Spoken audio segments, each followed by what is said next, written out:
почитувани пратеници, почитувани македонска јавност, трагикомичната представа под режија на власта за реконструкција на владата продолжува и денеска. Она што тие го викаат реконструкција, кај народот е познато како уште еден обид за спас на владата, кој стои на стаклени нозе и гарчевито се бори да купи уште ден повеќе, бидејќи во истиот момент кога ќе падне, ќе треба да се соочат со правдата. Она што ми боде очи деновиве додека трае овој циркус е глупавите изјави на Артан Груби дека ВМРО е заложник на левица и е криминална структура.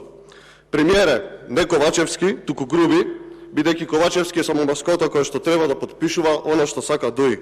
Господине Груби, прво што треба да ти е јасно е дека ВМРО не може да биде заложник на никого и токму тоа е оно што ве вади од кожа.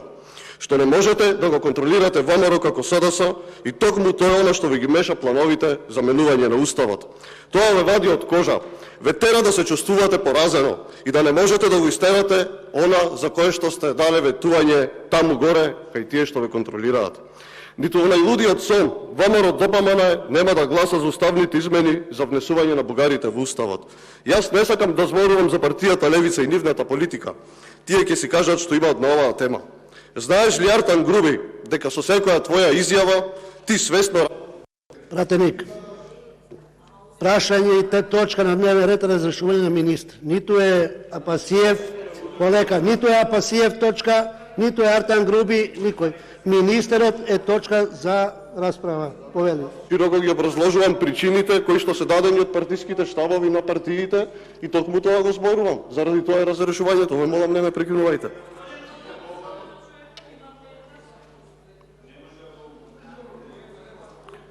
Токму тоа е причината зошто сакате да го направите сега само уште послабо и понатака да го толчите. Да си го собереш Армен Таравари во коалиција и да му го промениш името на партијата во Алијанса за Артан. Е сега, кога сме кај заложништвото, Македонија и македонските граѓани, прв премиере, се повеќе од 20 години заложници од страна на вашите криминални структури. Заложници се и албанците и покрај тоа што сте полна уста со национално-романтичарски идеи и ги лажете со ниски страсти додека вие се богатите.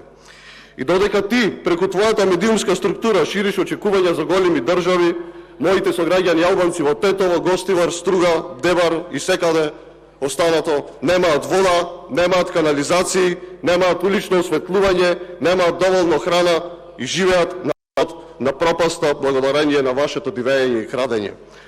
Лагите за национално-романтичарските идеи нема да ги хранат.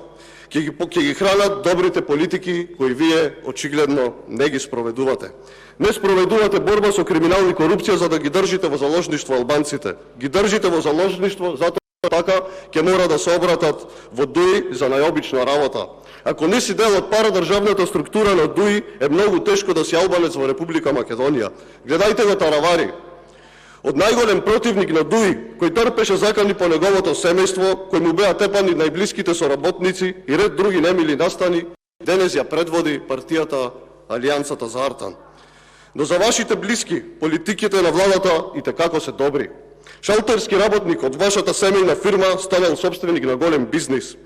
На граѓаните треба да им објасниш, господине Груби, како шалтерски работник станал собственик на фирма за баждарење на бензински пумпи Метролаб и истата таа фирма за само 4 месеци од нејзиното формирање добила акредитација од Бирото за метеорологија, раководено од Мерита Мустафи, нормално кадар од ДУИ.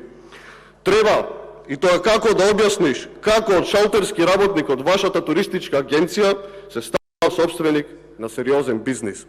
Дали токму ти стои зад сето ова, а вашиот вработен е само параван? Тоа треба да го објасниш. Тоа е вистински криминал. Против тоа треба да се бори владата, ама очигледно вице-премиерката задолжена за борба против корупцијата и не смее да ви каже.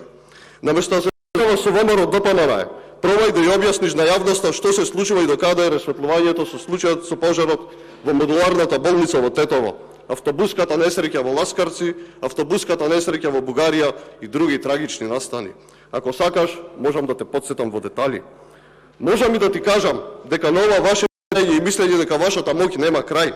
Вие сте ја запоседнале Македонија и никој не може да ви ја прекине таа авантура. Многу се лажете, бидејќи брзо ви доаѓа крајот. Многу такви во наводници цареви со апсолутна моќ мислеле дека се непобедливи. но набрзо им дошло крајот на нивната забеганост и власт, па се соочиле со реалноста, а богами и со правдата. Така ќе ве стигне и вас, долга е раката на правдата.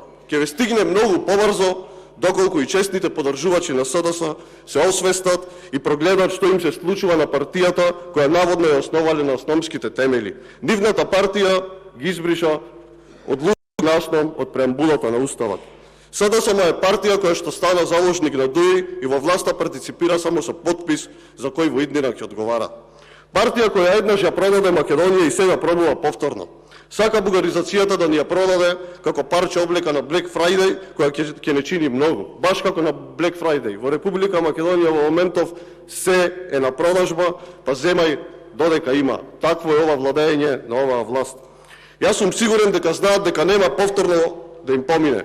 Дека нема повеќе Крсто Муковски и уште неколку други одродени криминалци кои што се уценети за да го протнат последното предавство на Македонија. Во нашата пратеничка група, во ВМРО, кој ревносно стои во одбрана на Македонија децении наназад, нема да најдат уште еден Крсто. И токму тоа ве нервира. Токму тоа е она кој што ви создава немир и знаете дека му доаѓа крајот. Дека не можете да го испорашате ветеното пред бугарските власти и дека доаѓа време на одговорност. Почитувани пратеници, почитувани колеги, почитувани граѓани. Македонија живеела, живее и ќе живее и ќе наживее и нас и вас. И сите котиња за грст златници. Многу предавници имало, но секогаш Македонија победувала. Треба да ја учите историјата за да знаете што ве очекува во иднина, но очевидно сте бегале од часови за историја за да продавате пиперки во Горни Милановац. Доаѓа време кога безнадежноста треба да замениме со надеж, кога криминалот и корупцијата треба да ги замениме со честност, кога неработливоста треба да замениме со работливост. Тоа го очекуваат македонските граѓани од парламентот, тоа го очекуваат македонските граѓани од извршната власт, тоа го очекуваат македонските граѓани од судската власт. Македонија повторно да биде држава изградена на демократски темели, каде што ќе работат луѓе кои што ќе носат напредок и просперитет, а не луѓе кои што ќе носат уназадување на нивниот стандард и на состојбите во државата. Ви благодарам.